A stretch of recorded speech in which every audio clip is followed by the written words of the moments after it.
Shout out Za. Weekend. Well, what's up?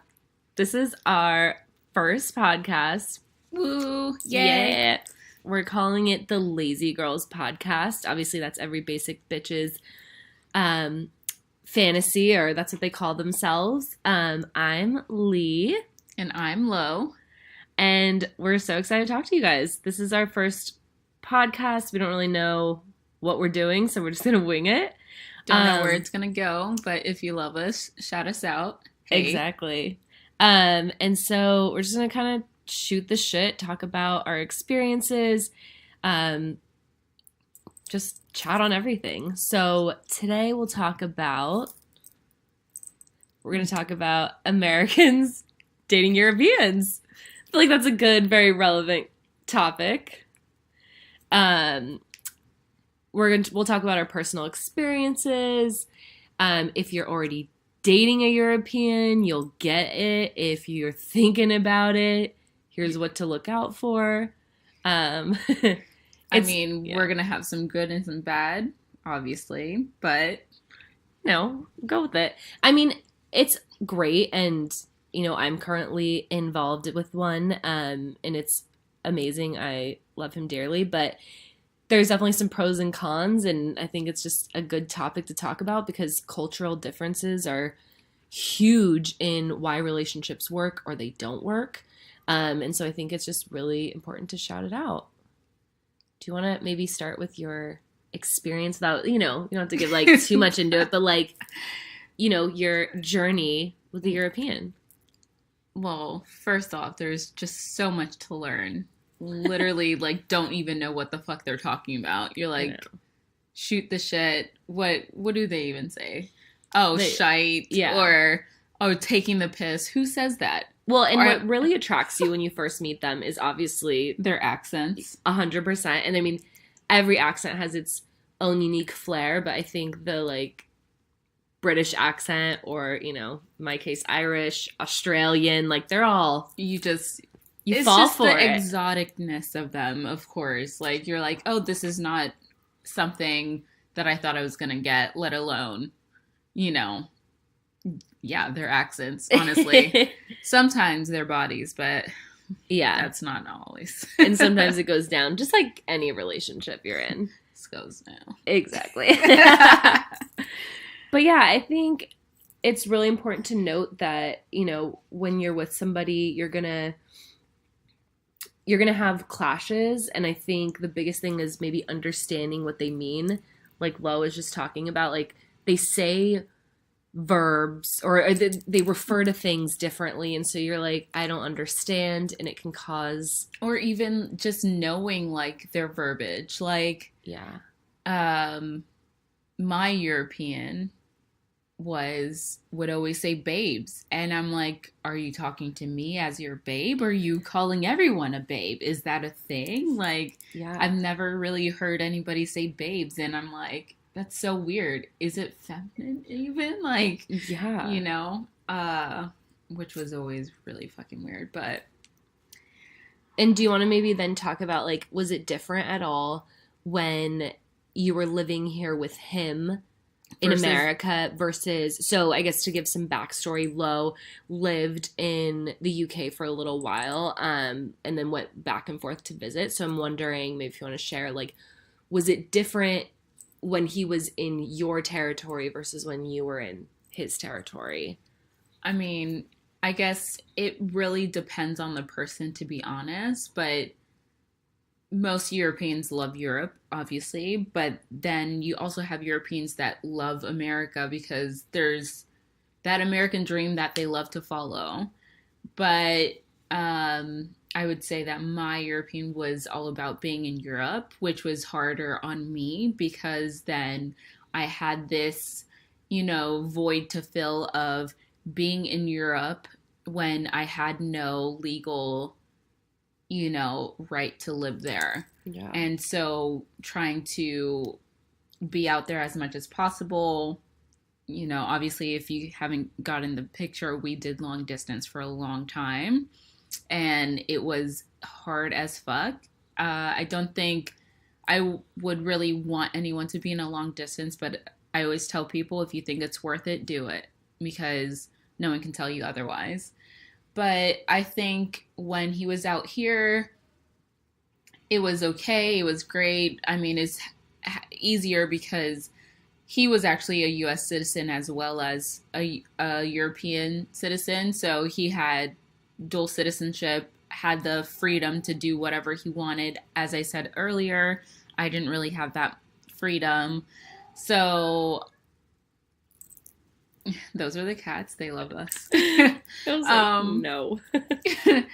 But I think it was different because, like, there's things that he obviously didn't really like about America. And it's like, yeah, I get that. But, like, you also have to embrace the differences and, like, take it in and, like, you know, no one's saying, like, you have to abide by it. Like, it's... Well, you're deciding to come here, too. Yeah. So, like, you know, my man's is not from here, you know, and he chose to come here. And for anyone, we live in New York City. So, you know, he... More on that later, by the way. Yeah, definitely have some insight on that another time. But, you know, he sometimes will go off on how much he hates America and New York. And I'm like, well, you chose to come here. And I think a lot of things he misses are, you know, like the meat or just like the quality of life. God. And, you know, there's lots of complaints. Or like the grocery stores, like they have many, many marts next to each other. Like Sainsbury local. And of course, I love that. You know, I can see why, you know, Europe is better in different ways. Okay, serious talk. Being able to get cheese and meats for so fucking cheap. Like, I literally can get a whole wheel of Camembert for $1, a pound, just a pound. Well, and that was the thing, which is like $2 out here versus you spend $10 for shit. Yeah, well, like, you know, meat is maybe good quality meat here is $20, and it's still not as good quality as, you know, a couple euro, you know, over in Ireland, which is also great. Cheap ass wine that is actually good. Yeah. Shout out to Paris for €2 wine, okay? Yeah. Fuck me up. Well, and that's the thing is, like, you know, when they're here, they're out of their element, whether, you know, they're born here as well. But, you know, they have that kind of, not anger, but like it's not home to them.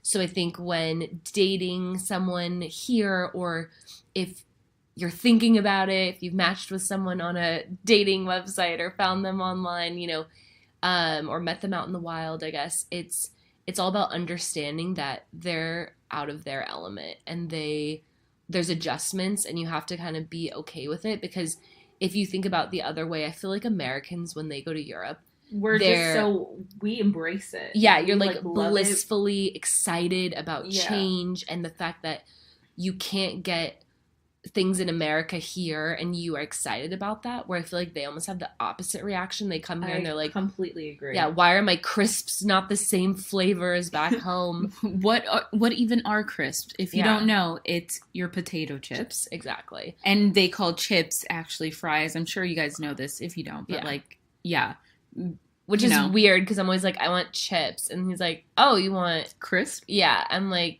or no, you want fries, and I'm like, no, those are fries. Like, if I wanted, God, there's so many differences. And like, honestly, when you end up dating someone from Europe, you'll tend to just use their verbiage, by the way. I think it's just natural because it's just so hard for them to like use the American words.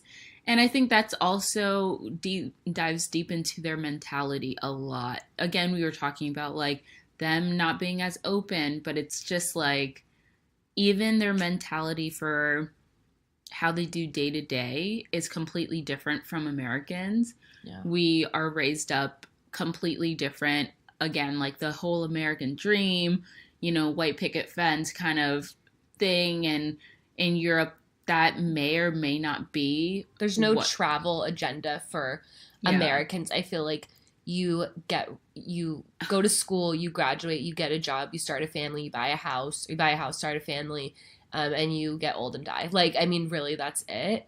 And Europeans are like, let's travel. It's normal.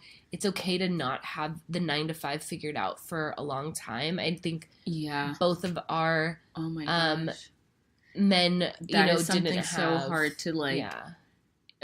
I think for a lot of Americans, they strive to exceed in school. They try to plan out their lives, and I'm not saying that Europeans don't do this, because hell yeah, they do. Like, Yeah. most of the smartest people in the world come out of England, or like out of Europe in general. So that's not what I'm saying.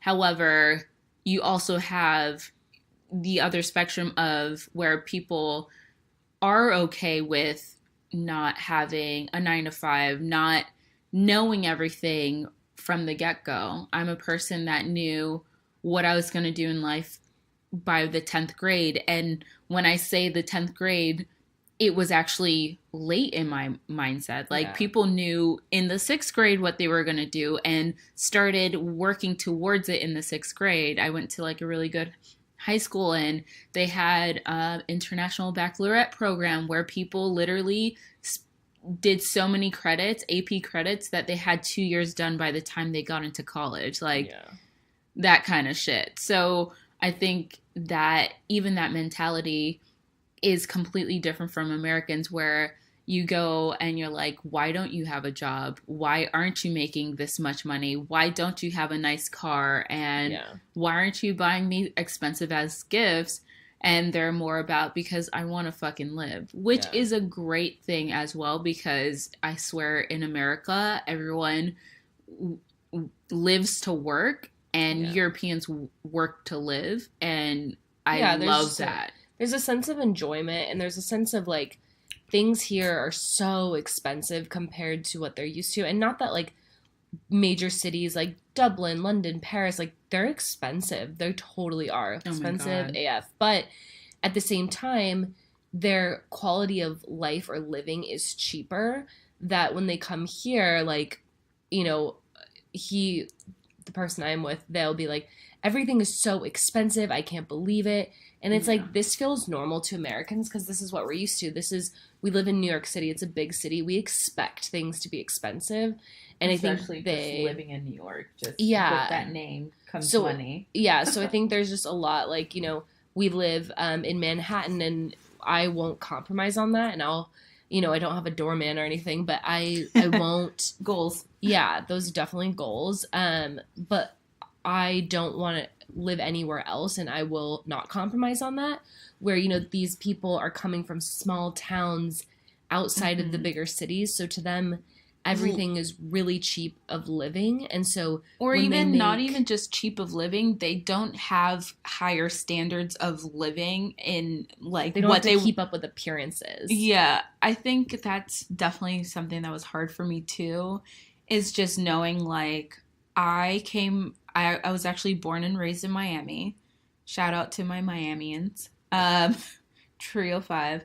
But like, in Miami, if you know Miami, if you've ever even been to Miami, we like flashy things. In high school, people were driving Mercedes and BMWs, and like, if you weren't, like, not that you were laughed at, but you were like, oh, you're not rich, or you're not, you don't have nice things. And I know that's, like, I guess in a sense, like, shallow and materialistic and whatsoever, but at the same time, you just grow up wanting nice things, and that's just what it is. And, maybe it's also that, I'm kind of the same way. I want to live in Manhattan. I'm okay to live outside, but I also want a nice place. Like, I want really nice things, and, don't mind working for it to provide myself that. Like, I'm not against that. I'm not expecting it to be given to me, but that's also what I want. Yeah. I want stainless steel appliances, and that's what I want. And if that's what I want, that's what I want. If you don't want to live by that, that's okay. But I think a lot of the times also, they know that they could be spending their money elsewhere, and that gets in their heads and think that we're like we're Americans not are shallow. materialistic. Yeah. We're like too materialistic or high maintenance, and that's something that it's not. It's just literally that goes back to the whole topic is the cultural differences. But with that, I wanted to bring in and segue into like, so there's a difference in just their well-being in their state when they're here versus when they're home, and there's the cost of things and the verbiage, and that can kind of cause some communication issues based off like how people are perceiving what you say. For an example, like we'll say, will we do something is more of like, we're gonna do it. But it's asked in a question, but it's not, it's a statement. And so it's learning that. But that kind of segues into something else I wanted to bring up, which is Europeans also, and I mean this for American men too, but there's so many different profiles in the type of person. So, emotional versus manly, and I guess we can definitely share life because we have completely opposite. And oh my gosh, yeah. But like based off our experience, I have a manly man, and so there's differences off that, and then you have experiences with an emotional man, which let me just. Before I even get into that, there is nothing wrong with a man being emotional.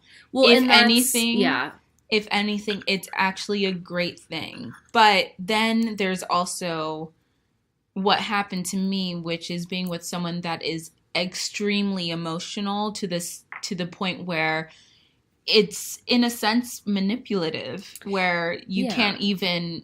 Well, neither side is bad, but just like in anything, you need to have two extremes or two extremes. What is it? Like mixture is the spice of life, or that saying where it's kind of like you need a mix. And so the problem with ours is we have so extremes that it's not anything wrong. An emotional man is fine. A manly man is fine, but you can run into things when it's so much of one or the other. Yeah. So I guess you can start then maybe because emotional is like the sweeter side of things. But it's not sweet. It's okay. So my European, as I will say. We should give him like a name, I feel like. A pseudonym. I don't know. Gilbert. Okay. Gilbert works. Which is on a football. My man's rugby ball. So Gilbert, he was just a person that was, I guess, very in tune with his emotions, but at the same time, being that he knows his emotions, he would try to put a facade on as if he wasn't in tune with it. Yeah, and so let's talk about the facade. In a sense, he knows he would get hurt by something, and to act like he wasn't hurt by it, he'd be like, oh, I don't give a fuck, I don't care, and start saying hurtful things and just being rude, and you're like, okay, you're obviously hurt right now, so instead of actually saying you're hurt and actually speaking about the thing that could actually, speaking about your hurt so that we can get over it together, you're just being an asshole. So, like, that's not good. Which it kind of meshes with the other side of the spectrum, too, because basically one extreme is so much that they're afraid to show the other emotion that they get so caught up in it. Can come off as manipulative, or it can come off as just not willing to compromise. Like, on the other spectrum, the manly side is just doesn't want to show emotion, won't let their pride down. And it's not necessarily a bad thing. And you see little cracks and glimmers. So I'm not going to say, also because if he listens to this, I don't want him to think I don't think he has a sweet side or a soft side. But it's harder to pull it out because it could be things in their past. There could be things that they just don't, the way they're raised. I mean, it really comes down to it is just how they want to expose themselves or how they want to present themselves. And, mine is super into sports, and like sports is life, and so very aggressive, very like tough, and he won't show emotion because on the sports field, like, you're not going to show emotion. Your act is to kill the other person. So I think that that's really important to note, is that they kind of are the same thing. They're just on polar opposite ends of the spectrum, essentially. Yeah, and even with that is also kind of just stepping back into cultural differences. Europeans are big on sports, but there's just like your two sports that I could probably pick out, maybe three, is soccer or Football. football, for real. Gaelic football. And then you got your rugby, but that's pretty much it. But in America, we're like into every sport. And honestly, I think it's really weird to be with a man that's not into sports. And Yeah. that brings me back to mine.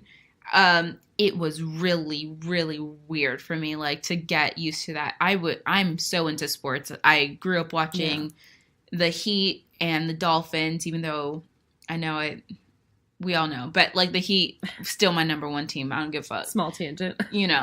Anyways, but he wasn't into sports. He was more into tennis, and which is okay. It's a big thing in London and England. But even that is like such an it was sensitive sport. And I was just like, this is not real. Is this real? Okay. So that's okay. That's not what I would like, but that's nothing wrong with it. So that's something that I got used to, and I just let that be. But back into the sensitivity thing. It got to a point where he was sensitive about absolutely everything. I could, look the wrong way and he would bust into tears or like would get so nervous and like, insecure. And it's okay to be insecure. It's okay to be nervous. But like when it's kind of in the sense where you feel like they're picking apart every action you do to make it into something, it's not okay. Or if you say something wrong that, God forbid was actually really mean, okay, go ahead and cry. That's okay. But if I also don't say something super mean and you're about to break down into tears, I'm questioning why you're crying. I'm questioning if this is really real or you're just trying to evoke an emotion out of me so that I can be nicer. Well, I was just about to say my moment, but I'm not going to bring it up because Lord knows if he heard that one thing, he knows it's about him. Well, yeah, but it still goes back to the other side of just being then like too manly is like, if I show emotion, I am weak, and it's such a polar opposite, and it's challenging to handle at times just because you're like, all I want is for you to be like sweet. Tell me I'm pretty and tell me you love me, but that makes me look weak because I'm showing emotion and I'm showing the softer side. But I think the point is being, if you work with them or they're willing to work on things, you can, change is a bad thing because you don't want to ever change anybody, but you can have them kind of mold and have the best of both worlds if you just work with them. Or obviously lines of communication are super important, but at the same time it can be challenging. And if you're not looking for a project's the wrong word, but if you're not looking for you just want the relationship to be easy, it might not always. Relationships with Europeans are not easy. I mean, relationships in general aren't easy because you actually have to put work if you want something serious. But it's definitely a bigger challenge, I feel, being with someone that isn't from your background or your culture. Totally. And that's pretty much everyone. And that's typically why you see a lot of people who are Christians or Jewish or, people who are from the same state typically date and live with each other and all that stuff and get married because it's just easy. Yeah. That's such an easy relationship. And you know what? If that's what you want, that's what you want. I think like after dating a European, my eyes have been opened and I actually seek more in someone that can bring, like more culture into my life in a sense that I never expected because I think the world is so big and, you want that exposure. But you also fall in love with who you fall in love with. That's all it is. Like who knows? I might marry an American. Well, and that's the thing too, is like, especially Americans, I feel like they have such a wanderlust to go and live in Europe or live in Australia or live just somewhere else besides America. It's weird. The people that hate America most are like usually Americans, which I find very strange. But at the same time, it's kind of that appeal too of you like the culture elsewhere, and so they're enticing. And I mean, their accents aren't, bad to listen to. But that's the whole point is, but also that gets old if like the relationship especially isn't if they're good. annoying you and like their voice is like one other thing you don't know and you're like, oh my god, get away from me. Like, don't want to hear you speak. Exactly. So I feel like, do we cover everything? Is there anything else? I feel like, I mean, I was just gonna say that, like, you know, the good parts about, you know, emotional men, I would say again, is them being in tune. It's like double standard or like contradicting, but because they're more in tune, I feel like maybe they're more loving, not loving, because that's not really the word, but like more vocal about, love. you know, about their love, which is what I do appreciate and love. I want my man to tell me he loves me every day, and that doesn't have to happen with someone that's, you know, super emotional or sensitive. It could happen with the manliest man too, who doesn't give a fuck about his pride and like wants, is weak to the knees for you and will always tell you. But I think it's also about preference too. Like, you know, I've been with people that are super emotional and like I for a long time was like, oh my god, I'm a queen. But I also have this problem where I'll walk all over someone if they let me. So I think it's really important that, like, for me, the manly man works. And, like, we're working on finding something that works for both of us as far as, like, the emotional support. But I think the big thing, too, is just being able to, like, know what works best for you. Like, I like when someone stands up to me and is like, you're not getting your way. I mean, sometimes I want my way. But, like, I don't, if you just lay down and, like, die for me kind of thing, it's hard to respect that. So for me personally, it's all about, like I said, preference and like what works for you and what kind of man you like. That's at the end of the day, and you for love me, who you love. Yeah. And for me, I just wanted a bit more of, you know, like if I did say something mean, you're like, I'm not going to even really listen to it. Like, it's a stupid fight to have, you know, like, you know, if I say, I don't even know what example to give, but it's just pointless fights to get into because you're just so butthurt about it. It's like, this isn't something you should get butthurt about. It's just something you should be like, I'm not going to even listen to that. It's stupid what you just said. Or, you know, like, shrug it off.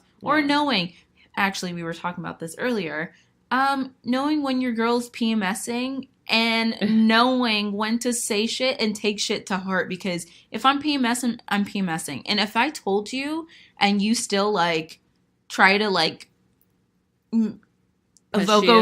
push me and, like, you know, make me react, like, this is your fault. Yeah. And if you think that PMSing is not a real thing, boys out there, you are fucking dumb.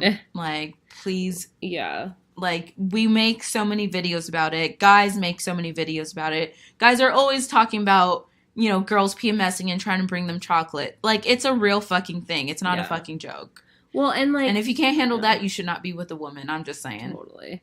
And I think to, like, bring it back to a positive note, because you should always end it on a positive note. Yeah. Being with Europeans in general is so much fun. I feel so... It sounds so, like, first world problems to me. Like, I feel so cultured, but it's true. Like, I learn something new every day.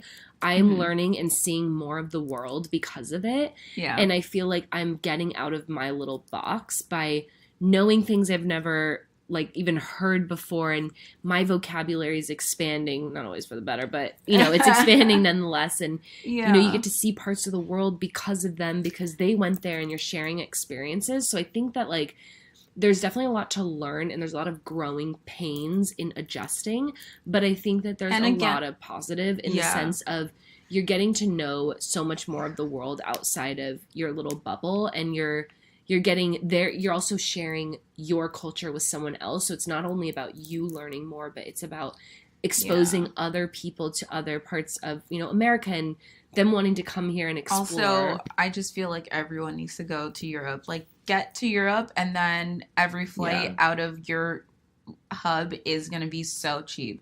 It's so amazing. You'll meet so many cool people. I think even if you're not, you know, dating someone from Europe, I think even just being in Europe is such a great thing. And not saying that nowhere else is good, but there's just so many countries in Europe that are so different. But it's really like the best. So I mean, yeah, I just European countries are the shit. I fucking love it. So let's move to like a little segment at the end. You ready? Sure. Or did you want to say? No. Oh. Let's do Fuck, Marry, Kill. We heard this before, but while we're on the top of romance and relationships, I've been looking to try to find good people. Do you have people for me? No. Are we doing it like celebrities, or we're doing like people we know? Because like we can't be doing people we know. No, we can't be doing people we know. So let's do celebrities or like, yeah. I'm trying to think. So I have, okay. Wait, let's see. I can't do ones that are like super obvious because then I feel like it'll be easy to categorize. Let me see. Okay. Do you have? I'm like looking. I'm panicking right now. Why are you panicking? I don't know because I can't think of anybody. Let's see. Why don't we do from a show we know? Okay. What's a show you like? Actually, wait. Okay. A show I like. I guess we could do Do you watch Game of Thrones? I do not, but I know those men are very fine. They're all fine. They are. Do you watch Real Housewives of Beverly Hills? Obviously not, girl. We don't watch any of the same shows. We need to talk about that. Like, we will on another episode, probably. Just talk about people's favorite episodes or shows and stuff. I'm like on a different spectrum than her. Yeah, which is not bad. Yeah. Okay, let's do. How about this? Guy Ferrari. Do you know who that is? Yeah, but we all know we want to kill him. Don't even. I'm really trying to like think of people, and I don't want to be on here all day like looking, but I can't. All right. So, do you watch New Girl though? No, I wouldn't know those people. Just think of celebrities. All right. Who was actually? I'm going to do what I heard earlier. So fine. Daniel Radcliffe, mm-hmm. Channing Tatum. Who was the last one? Oh, Liam Hemsworth. Yeah. Tell me. Fuck, marry, kill. Yeah, out of Liam Hemsworth, Daniel Radcliffe, or Channing Tatum. Oh, wait, let me see Hemsworth. Okay. Oh God, he's beautiful. He's fine. He's beautiful. And we don't have all day. I know. I think for me, I would. Oh God. I know you don't think Daniel Radcliffe is fine. No, but I think he's a sweetheart, and I actually think marriage material. I think he's marriage material. I think Liam is definitely fuck, and then kill Channing because, as much as I love Channing, Chan, you know, he's the worst actor of my fucking life. Oh my God, I know. I died. So I would have inside. to. I would have to just say like, kill him. Great, but like Liam, he's probably marriage material. I mean, he is married to Miley Cyrus, but... Okay, so you're marrying Daniel Radcliffe, fucking Liam Hemsworth, and killing Channing Tatum. Yeah. Who do you have for me? Do the same ones. Next time we'll do different ones. Real original. Josh Hutcherson. I don't even know who that is. I'll just do the same ones. See?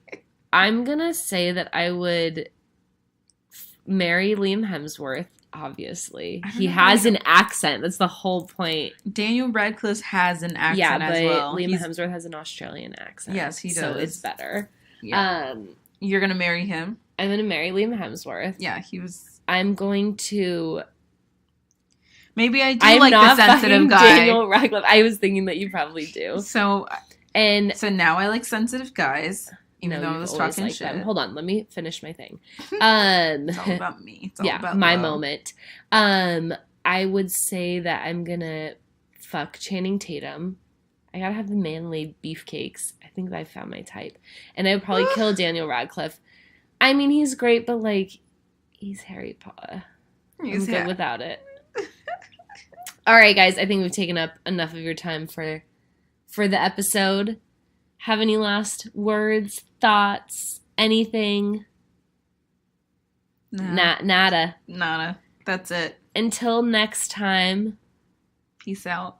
This is Lee and Lo. Bye.